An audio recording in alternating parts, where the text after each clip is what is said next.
will compromise security of 6 northern states. I'll be hanging out with Babajide Kolade Utitoju and Chris Kendi Wandu. If you're ready, let the hangout start now.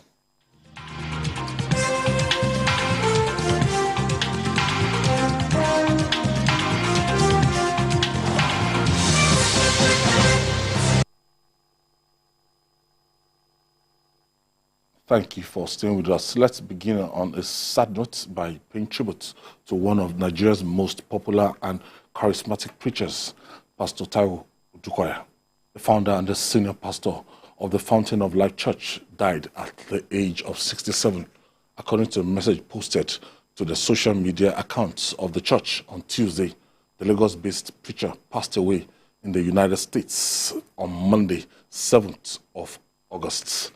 Jide, Pastor Taiwo lost his wife, famous wife, yes. And he lost his second wife. After some time, lost his Kendi. And back to back, at the age of 67, he transcended to glory. You know, life can be cruel to some people. He fell sick, and many have said that his sickness could be linked to some personal tragedies that he experienced. It's difficult for a man to take all of that. He lost his wife in the plane crash in 2005 in Port Harcourt. It was a little crash. Then got married to a South African, Nomthi. Nomthi was married to him for 11 years, and the marriage produced 2 boys. Then Nomthi began to suffer from cancer. Invariably, in 2021, she lost her battle against cancer. And within the space of a fortnight, Pastor Taiwo Odukoya lost his twin sister. That's within such a short time. He lost the wife on November 9, 2021. That same month, He lost his he lost his twin sister. It's terrible for any man to bear. You know, no matter how strong you are, to go through all that and not have the ill effects of that manifest in your health. But one thing that I will remember him for is that in a generation in which pastors try to parade themselves as rock stars, some of them extremely political, this man behaved like a true soldier for Christ. He committed himself to preaching the gospel. No controversy. You will never see him manifest earthly wealth the way some of them have been manifesting wealth derived from their congregation and posturing as if they are Warren Buffett. I mean, he was just an exemplary pastor. And it's unfortunate that we lost him at this point. I remember Pastor Bimbo Odukoya in my university days, then specializes in singles and marriage counselor, always on TV on Sunday. Pastor Bimbo, we are the first set of motivational speakers we had in the country. He was more of a motivational speaker, apart from marriage counselor. There's no time that you listen to her that, even as a man, you learn something, you get to know something. And her death was so tragic at a very, very, very young age too. And that in itself must have destabilized Pastor Taiwo Odukoya. But he was able to gather the pieces and be a true man of God. He probably doesn't want to be involved in all this extra whatever that most pastors get themselves. You know them, so many of them. Every day you are seeing them, hear about them having affairs with one Nollywood actress or one woman and the rest of them. So, but he was so pious. And the other part of it is that this man is well read. He is well read. He was working in an oil company at that point until he retired and went into ministry. So it's not just, probably that is why some of the earthly things were nothing to him. And he showed it in character, in person. Just as Jide said, he was not, you can't find him anywhere around politics. You see him in his church at Ilupeju, contented. And so the death yesterday, but the fact remains that death could come at any time. We don't know time, we don't know age, you don't know where, at any given point in time. It's not how old you live, but how well that matters. That impact you've made in your life. There are some people that live up to 90 years and they couldn't still make impact. Yes, just occupy space. And at 67, I think my own little this thing is that I know that also one of the child is into movie. Yes, he was into Nollywood and production and the rest of them. My only challenge is that I hope that the children and officers of the church will be able to move the church to the next level. Because if you remember what happened when Pastor T.B. Joshua died and the controversies that came up with the wives and certain people in the church, if not that the woman was strong enough, it would have seen to the collapse of that church. I hope that all the necessities have been put in place so that there will be smooth transition in the church. But our heart goes out to the family and all those connected to Pastor. We pray that the Almighty God will grant the Odukoyas the fortitude to bear this irreparable loss at this time, Jide. Yes, that's our prayer. And I also pray that we'll continue to have exemplary pastors like him, not the self-regarding, self-promoting pastors that have populated the landscape. But frankly, it's tough for any man to lose your wife, get married, lose their wife, and then lose your twin sister, all within a space of that 2 months. To lose both women, it's tough. It's tough, but God will stand by the family. She has a daughter who is also a very good musician, sings good gospel music. So I pray that God will strengthen them so that they can keep the flag flying. All right. Moving on now, talks between the federal government and the organized labor continues with hiccups here and there.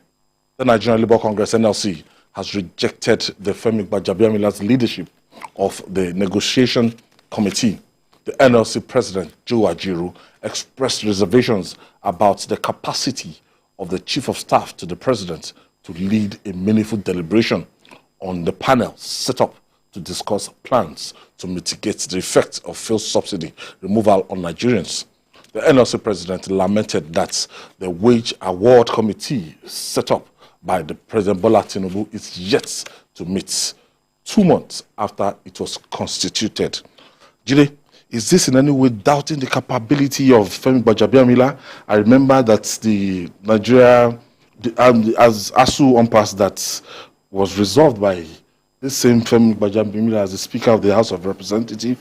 The Nigerian Labour Congress now is saying that, look, it's saying the Chief of Staff is kind of too busy for this deployment. That is what they are saying, that he has no time for meetings with them, to negotiate with them.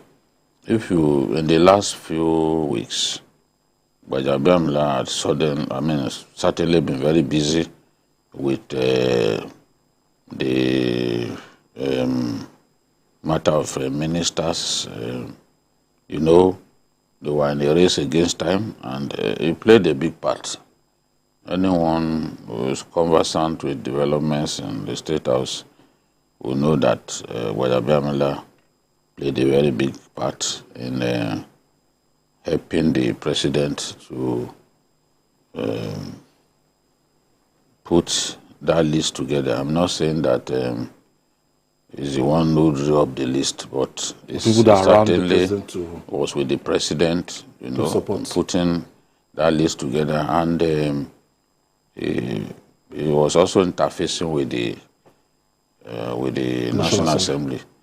We must not be in a situation in which an important aide of the president becomes too busy to attend to some matters of state. If he's too busy to attend to some important matters of state, there are other people that the president can use. Because this is not the first time that I'm here. In fact, I mentioned it here last week. It was part of the demands that Labour came up with when they were protesting. It was part of the demands they were taking about, that they eventually even gave to the representative of the Senate President, Senator Alundume.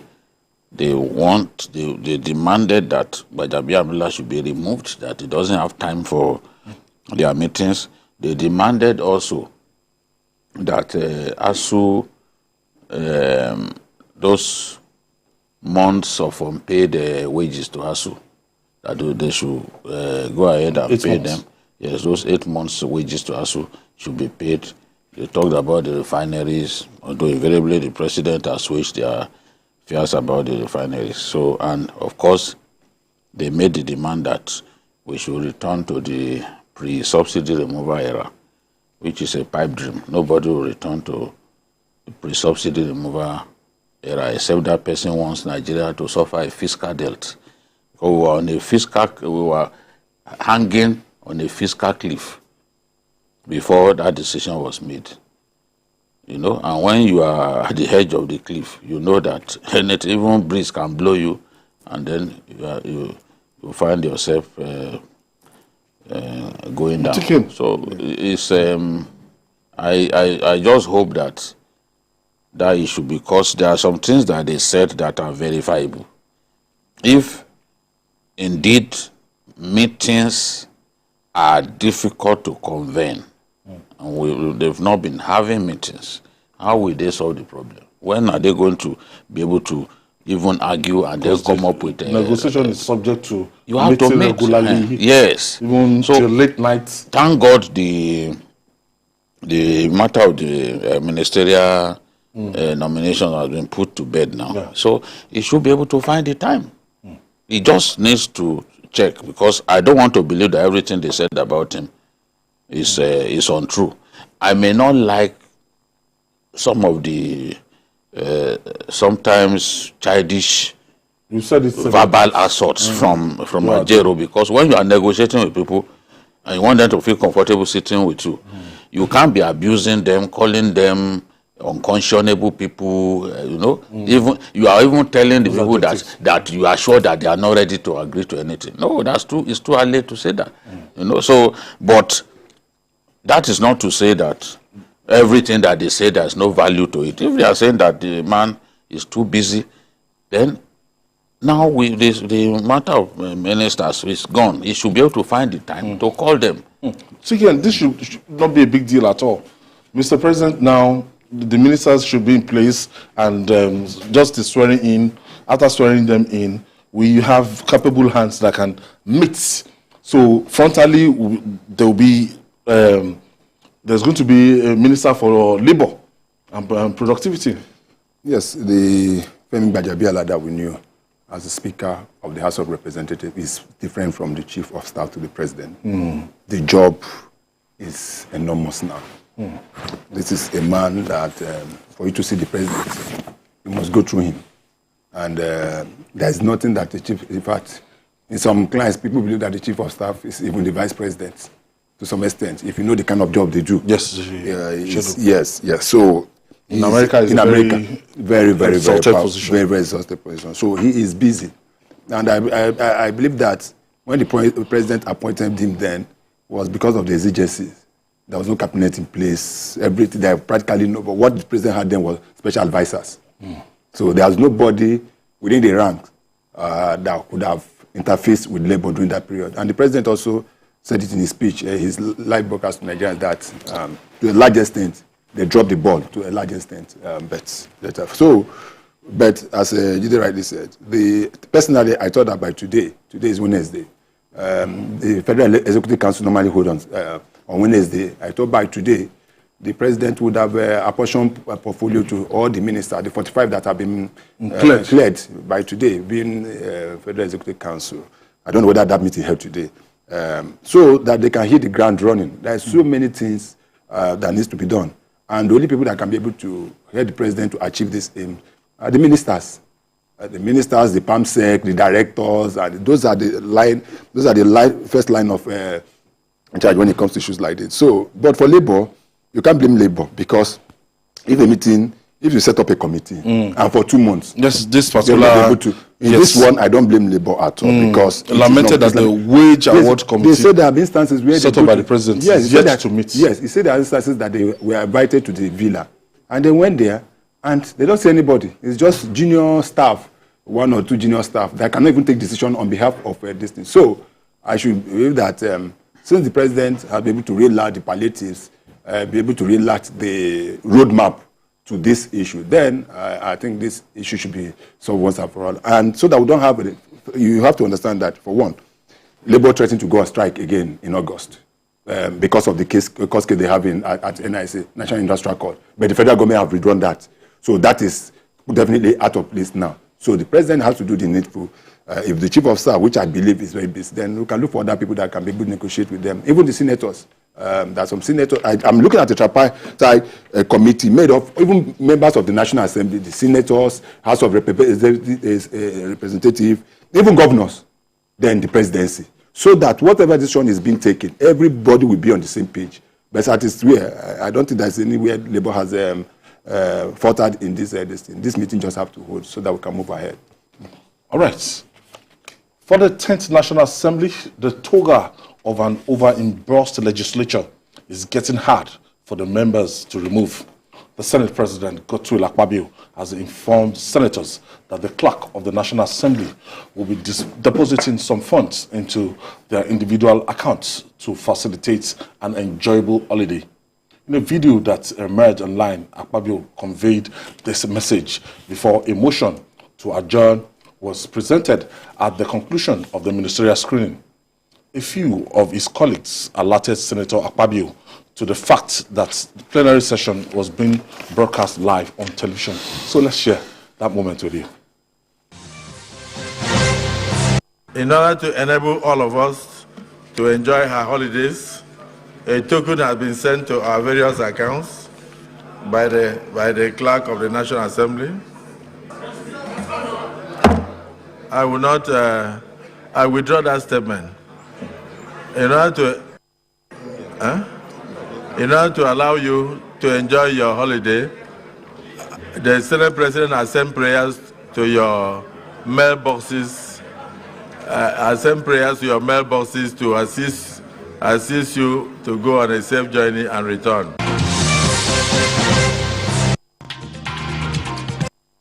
Of this, if is the entitlement that they are entitled to, that part of it is disbursed, is a different ball game. If it's a special allowance, it's a different ball game. But what they've demonstrated, this Senate, the House of Representatives, the counterparts, they've gone for their summer holiday. They proceeded for their summer holiday, but this Senate had to wait to the end of the screening of the ministerial lists. This is what we elected them to do, but they went extra. They went further in making sure that they completed this task before the largesse came in. But what do you make of what the chairman of the National Assembly, that Senate President, Godswill Akpabio?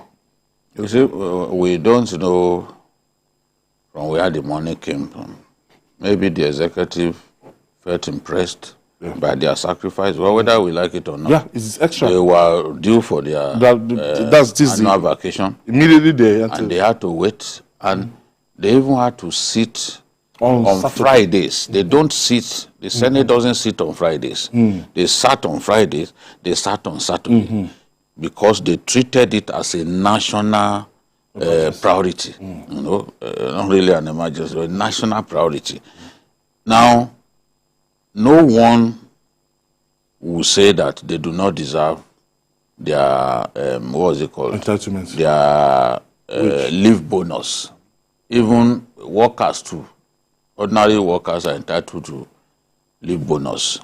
Maybe it's their leave bonus that he was referring to. But you know, because this is a National Assembly that people are not aware of their allowances, we know how much they earn from the Revenue Mobilization and Statutory Fiscal Commission. We know their wages, but we know nothing about their allowances. And it's the allowances that are humongous. Allowances for newspapers, allowances for this and that. So, and Nigerians have been curious about knowing some of these things because they see them as behaving like fat cats while the rest of us are starving. You know, in this season, what people want to see is a National Assembly prepared to sacrifice in line with the mood of the nation. So what Akpabio shouldn't have even said it publicly, but you know, it's given to this to over-talking, things that you need not say. People are hungry. Every little thing they will hang on to it. For me, announcing to them that the clerk has sent there's no big deal money into, I don't see any big deal. When I go on vacation, I'm entitled to my leave bonus. I get my leave bonus for being a loyal staff. I sacrifice for the company. So I'm entitled to it. But to the children of anger. But our people, the mood of the nation, anytime you talk, even what he said when he said, oh, let the people breathe. Yes. Our people failed to bear in mind that this coast wanted an immediate jack-up in their tariff. And this Senate said no and told the president that this is not the time to allow that hike in tariff to happen. It was in saying that that he added let the poor breathe, or say, let the people breathe or something, you know, quoted from what Asiwaju said earlier. People, instead of talking about the fact that the Senate intervened on behalf of the people. Nobody said that. Nobody. That was. It's just that one that said, and they started saying, oh, they are mocking the people. Oh, by saying let the people breathe. After we decided that they should not hike tariff for electricity, which will have inflicted more pains on the people. How do you then come and say, oh, they are mocking the people? And you see people sit on TV and still call that mocking. What kind of season is this? So, for me, Akpabio must realize that every little people are not smiling. At this time, people will magnify. Every little thing at this time, people will magnify. People are hungry. You know, all kinds are. See, we gave somebody gift the other day for coming tops. Some said, oh, is it because of 150,000 that you are tossing this girl up and down? Look, somebody said, oh, you brought her the way from the east. They don't even know that she's resident not far away from us here. Because of 150. These are people who cannot bring 10 naira of their own. No. Well, just want to discourage anybody. So this, I see this thing. I'm not in government, but I see that some of our people overreact to this thing. So, as much as possible, if your colleagues, I think also because he didn't know that they were still being carried life. As much as possible, there's no big deal. Honestly, there is no big deal. If you are going on leave, even if it was the president that sent that money through the clerk, there's nothing wrong in the president saying, thank you guys. You people sacrificed. Take this. But because we've always seen them as people steal our money, people enjoy. That was how people are going around saying that the Senate and National Assembly spent a quarter of Nigeria's budget. And when you tell them that, prove it. It's not possible. It's not possible. They said it was a former CBN governor. The former CBN governor said he was misled by his own staff. And came apologized. No, he apologized to the Makarufi and co. Not publicly. But he disgraced them in public. He lied against them in public. You know? So, all right. We'll take this break. When we come back, we get CKN's perspective on this. We'll be right back.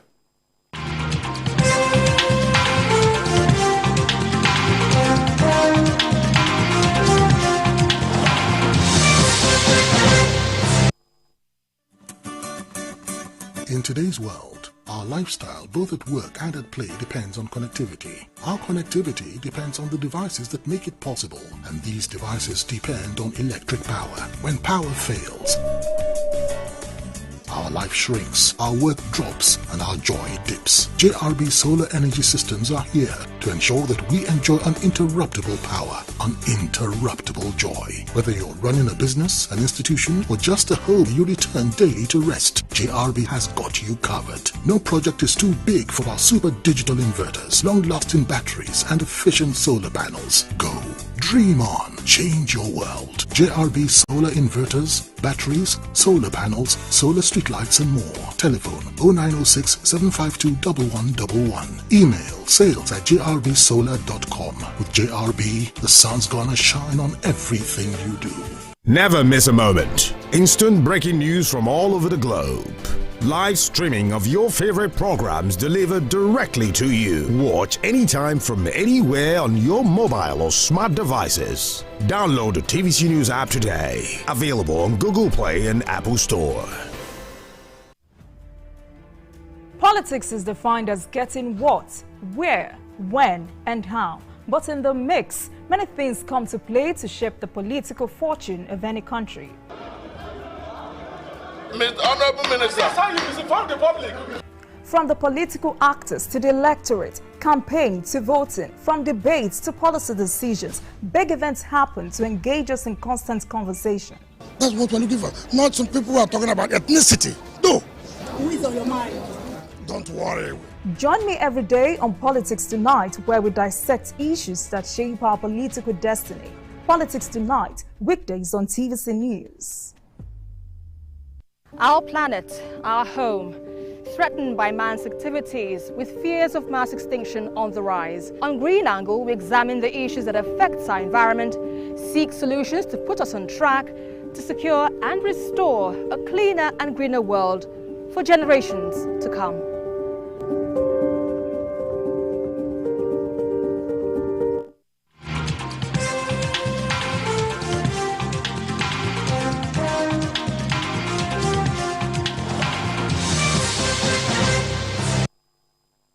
For staying with us, if you are just joining us, this is Journalist Hangout, reaching you live from our headquarters here in Lagos, Nigeria. I still have Babajide Kolade Otitoju and Chris Kendi Wandu in the studio. See again. Look, the one thing about Speaker, what's his name? Senate President Akpabio. I like the way he has been presiding over the House, the sense of humor and everything. But then... Very cocky. Yes, the fact remains that you don't need to blame Nigerians. As you say in Yoruba, around everybody, man. Around everybody, man. Everybody. People are not smiling. Nobody is smiling. So any you hear gam like this, boys take it to town. And part of it is also a comic season. Because, yes. Because some of these things are the things that make people at least a bit relaxed because tension day everywhere. So when I saw that pressure day now, not only pressure. I don't even want to hear that they are anymore. I said they want to hear that. So that is it. So you don't need to blame them. But over the years, the issue of the allowance, and probably if the National Assembly had made the allowances and salaries, let's leave salary allowances known to Nigerians, maybe some of these issues will not be rising. Remember there's a particular president, our former president, who has been very, very consistent on this, Olusegun Obasanjo, on saying that these guys have been overpaid. But he himself have not told us, even those in the executive, what do they get as spec of office? So, but what happened, good enough. What I will ask is that if the man has mentioned the money income, if the man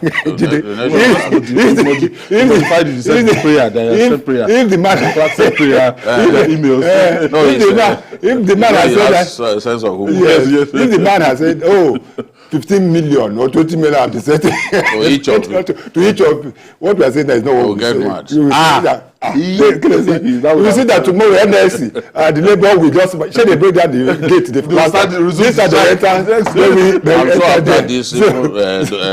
lawmakers who have gone to Akwabuda.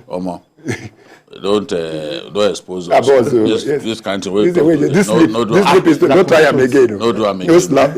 So because most of them will be going back to their constituency. But sincerely, social media will deal with it. No, but sincerely, irrespective of how the screening of the ministerial list went in the National Assembly, but I need to commend the Senate sincerely. Yes, some of us are not happy with some of the questions. Everybody coming to take a bow and leave and rest of the. But I think they were really, really thorough and tried to make sure that these ministers are screened. Even the fact that 3 we are stepped down is enough. I don't see that this have not happened in a very, very long time. If Jide, I might be wrong. I don't think there have been instances where we had about 3 ministers step down for further security check. So definitely, it's a good bet. People may still come back. Yes, no, definitely they'll come back. I've seen the 3 being screened. There is no way those 3 are not going to be. Of course, they'll pass through the system. It's just like what happened with Kiyamuna. It was almost going the wrong way until they had to go for. Yeah. I said to think Erufai no. The remaining 3 will be all the 3 will be. I don't know about that. So because if indeed there's a court judgment. Yeah, about the guy from Taraba. The guy from Taraba. That says was also number of long time controversy. That about 10 years not to hold office. If they can't exculpate him, they may just have to let him go. Because same with the woman. Court judgment is court judgment. Same with the woman. But it's good but mine is that irrespective of what the Senate, especially the Senate president, the Senate president is just getting used to this. The Senate president, the man with uncommon, what's that? Is uncommon senator, uncommon governor. He was used to speaking and saying things, but now he has to watch the way he talks. That's his style. So that's his style. That's his style. So he has to watch so that we don't have such slips again and people will latch on it. All right. Each passing day comes with apprehension and uncertainty over the situation in the Republic of Niger. The former governorship candidate of the People's Democratic Party, PDP, in Jigawa State, Mustapha Sule Lamido, said any military action against the junta will expose states like Jigawa, Yobe, Borno, Katsina, Sokoto, and Kebbi to security and social crisis. According to him, the earlier suggestion of using force against the coup leaders may endanger security and social condition of 6 states in the northern part of the country that share border with Niger Republic. Jide, where this is coming home day by day. Frankly, I agree with him. And we are talking about that here. Of all our neighbors, there is no country that has extensive borders with us like Niger Republic. Extensive borders stretching 1,608 kilometers, beginning at the horn of the country in Kebbi State to Yobe in the northeast. So these people, because we share border with them, there has been a lot of intermarriage and all that. In fact, they see themselves more or less like cousins to Nigeria. So it will affect business thoroughly in the border communities. Already now it's affecting. Our people tension. Who are used to trading, yes, they cannot go across the border. Yes. Those who used to relating, they can't. So, and what he is saying is that when war begins, there will be an escalation of terrorist activities because already there are so many terrorists in Niger Republic at this time. Many parts of the Niger Republic are guided. People are just moving around, behaving the way they like. So what he's saying is that will escalate terrorist activities with more and more of them coming into our country and vice versa. So, and we already have our own security issues. So I think to a large extent, Lamido is right, and government and ECOWAS, they need to explore other avenues through which they can bring down a government. Apartheid South Africa was defeated not with the barrel of the gun, but through sanctions. The moment America got involved, apartheid was defeated after so many years and so many lives lost. So I believe that it's not in all cases that you must use force, but it makes sense to also let those guys realize that, look, force is not ruled out. But if you ask me, I mean the junta, so that they won't feel that, look, after usurping someone's rights, that they can remain there. So at the same time, as a Nigerian, I think that we should still explore other avenues. I saw a video yesterday.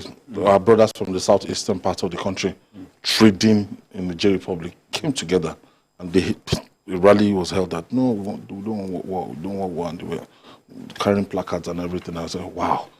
You know, people always say that what is in Niger, what is in Niger, what is in Niger. That Niger is one of the poorest countries in the world. But there are things in Niger. If there's nothing in Niger, America and France will have an air base there. One, the natural resources. Niger has the largest deposit of uranium in the whole of Africa, and is 7th in the world. What does that tell you? What do you use uranium for? War, ammunition, atomic bombs, power, and the rest of them. So you could see that, and it goes beyond just Nigeria and Nigeria going there to fight war, whatever, and the rest of them. So many interests. Now, look at it from this point also. Anthony Blinken today finally said that he was able to speak to the former president of Niger. So it has been confirmed that he's still alive. An emissary was sent there, under Secretary of State, who went to Niger, saw some of the juntas, but didn't see the man. Another delegation was sent, made up of UN, AU, and ECOWAS. They refused to allow them to land. They refused. They say, we cannot guarantee your safety. You know, they've closed their airspace. They didn't allow them to land. No, they didn't allow them to land. It's a combined... And the one we won't UN, ECOWAS, and AU, they didn't allow them. But the same day, they allowed the delegation, the military juntas from Mali, Burkina Faso, and Conakry, Guinea, to land. They came. So you can see that it has taken an international dimension. And to me, this is going to turn out to be another... You don't want a war in your border area, just as Jide rightly said. It is going to be the West versus the East. And let me also tell you, when you see the Western world trying to push in some of these things, it's not because of the fact that there's so much love, but also because they want to sell their arms. So we should be very careful. Good enough, the ECOWAS head of state will meet tomorrow. Let's see what they will come out with. All right, joining us from our Abuja studio for more discussion on this issue is a retired Foreign Service officer and former presidency official, Dr. Gbara Awanem. Thank you for joining us. Thank you, and good evening. Yes. Can you please shed more light to the implication of, going to war, ECOWAS against Niger Republic? Well, I think to fully grasp the enormity of what is playing out now in the Niger Republic, it is good for us to start by looking at the regional context. The latest coup in Niger Republic is the very, very most current example of democracy retrenchment across West Africa. From Guinea, Conakry, Burkina Faso, Mali, and now Niger, we are seeing democracy in retreat. The problem is, every successful coup emboldens some ambitious, power-hungry men, always men in uniform. I've never seen women as coup plotters. So these people make a grab for power to overthrow constitutional authority. So across West Africa, there is a real fear of the contagion effect. Indeed, the current coup in Niger Republic is actually an example of the contagion effect because they got encouraged by the success of the coup in Guinea, Conakry, Mali, and Burkina Faso. So it is important for ECOWAS to try to arrest the drift. The failure to do so will be like to normalize violent overthrow of government across the region.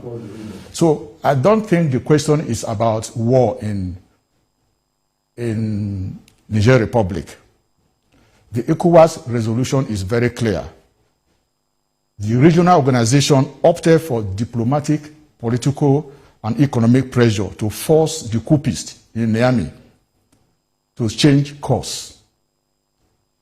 The point was clearly made by the ECOWAS that force could be used, but only as a last resort. So I don't see any war on the horizon. Sanctions, threat. All these are normal in diplomacy. Indeed, diplomacy without that is not backed by force is just hot air. It's a futile exercise. So in diplomacy, you use all tools at your disposal, all tools of power to force a course correction by bad actors. The coupists in Niamey are bad actors because they have violated their national constitution and also are breaching ECOWAS laws. Way back in 2001,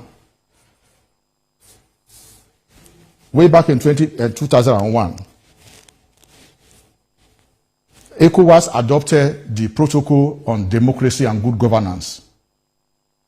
That protocol affirms zero tolerance for unconstitutional change of government. In other words, in effect, the protocol had lost military takeover in West Africa. So the junta in Niamey knows they breached the laws and they are not on the good side of history. So I don't think we should unduly worry about those beating drums of war. ECOWAS has never said they are going to go to war against Niger Republic. How confident are you, sir, that diplomacy will bring about the needed reversal of the overthrow of President Bazoum? Well, diplomacy is painstaking.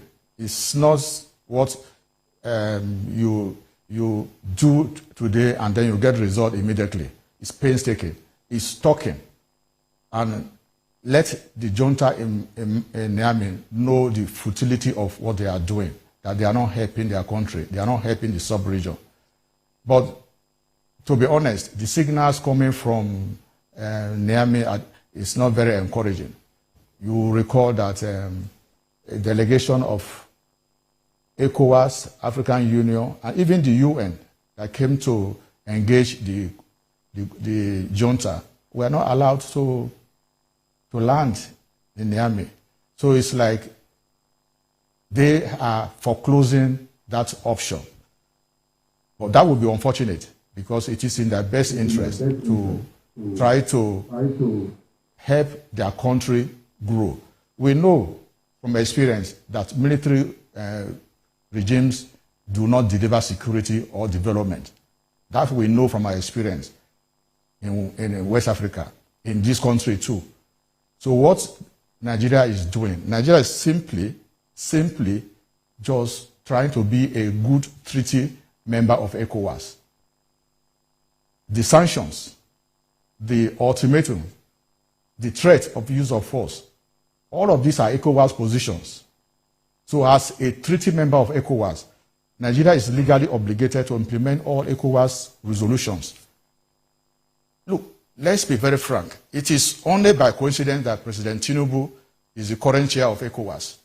If some other leaders, say President George Weah of Liberia, were the chair of ECOWAS today, Nigeria will still have to implement all ECOWAS resolutions. So this is not about Nigeria.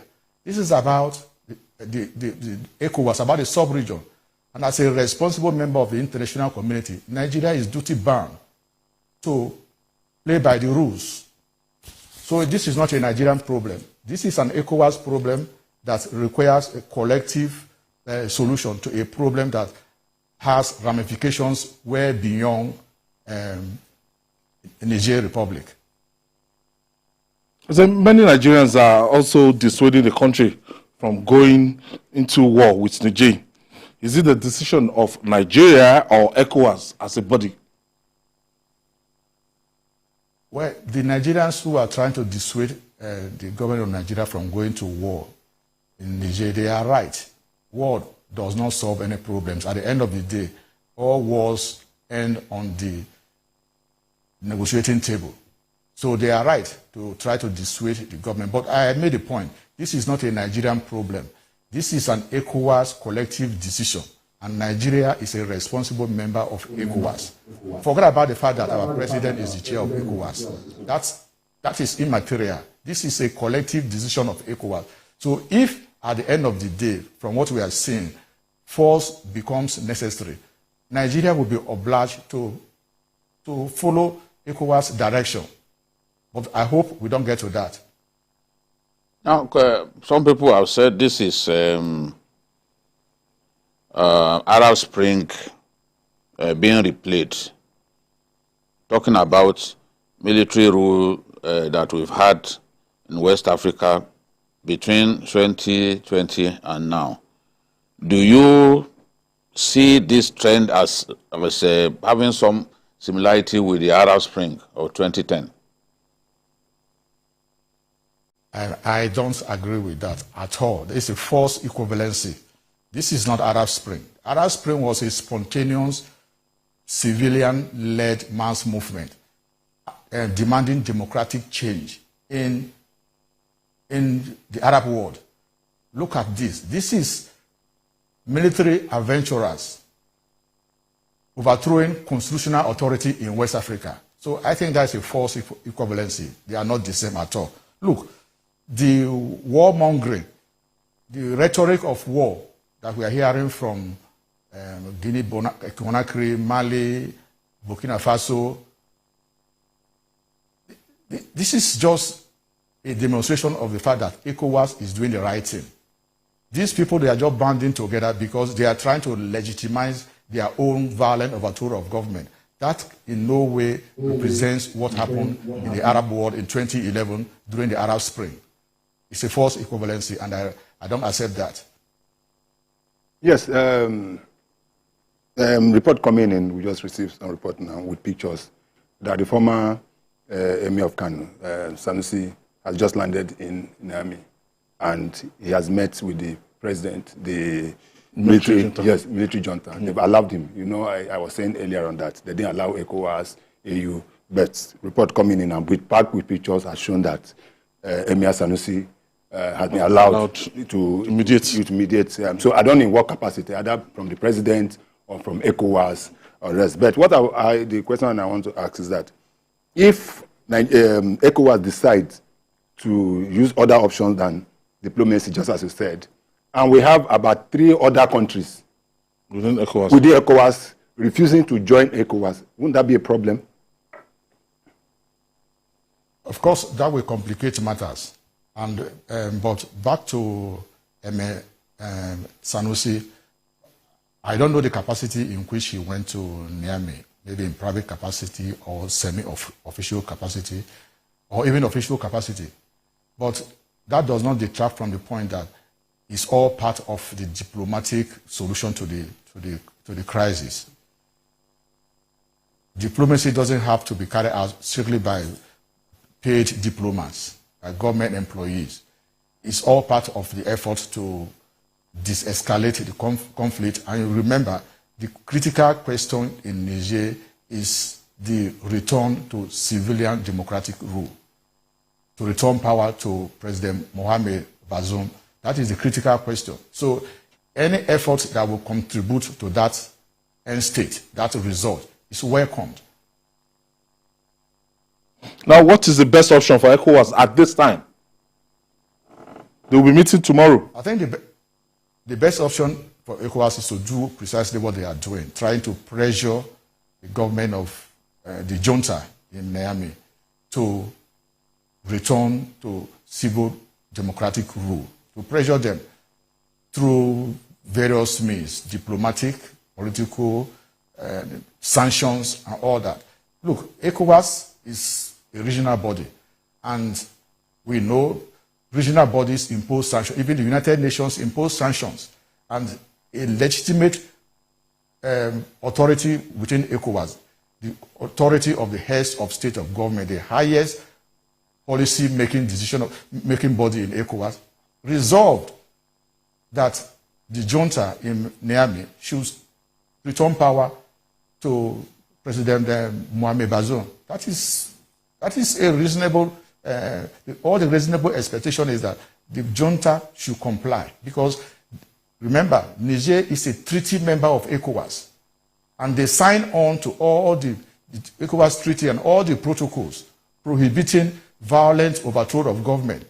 So, unless they want to be seen as a lawless group of people, power-hungry group of people, they are obliged to respond to all the treaties, all the efforts ECOWAS are making to resolve this matter peacefully. Thank you. All right, I want to thank you, Dr. Ogbara Awanem. Thank you. Thank you for your intervention today. Thank you for having me. All right. So, Jide, options, tomorrow they're going to be meeting. Yes. And as I'm looking at it, they have no choice than maybe to push the sanctions, push more sanctions for them. As I said yesterday, even Nigeria has enough clout. Nigeria alone has enough clout to get the military leaders in Niger to behave themselves. Because this is a country extremely dependent on Nigeria, and it is landlocked. Whether militarily or diplomatically, Nigeria has tremendous influence on Niger Republic. So I still believe that, yes, Nigeria should continue to play its leadership role, not just in West African sub-region, but in Africa.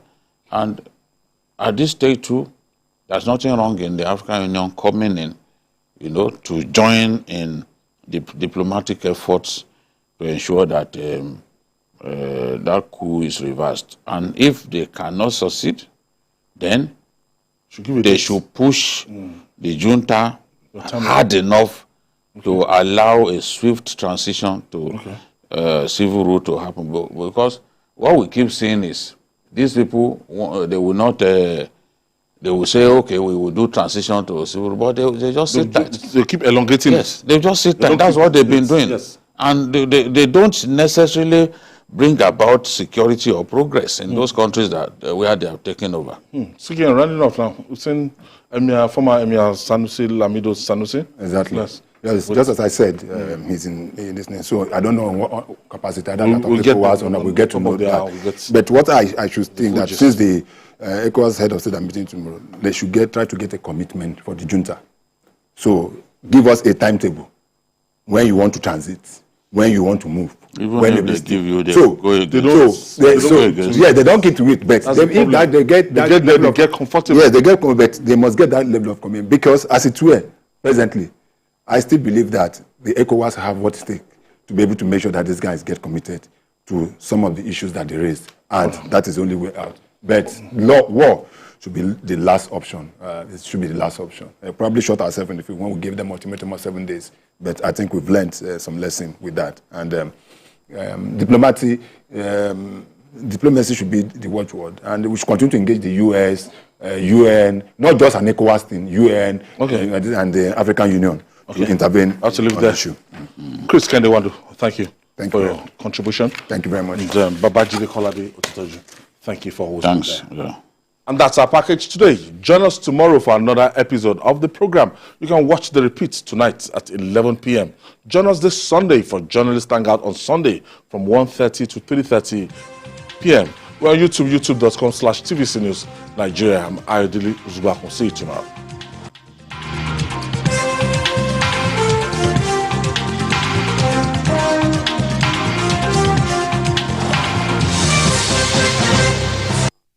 Desire to study in an excellent academic environment with access to modern facilities? Are you willing to study in a leading medical and health sciences university and graduate in record time, no internal or any other form of strike? Do you want to be equipped with the requisite skills needed in today's medical science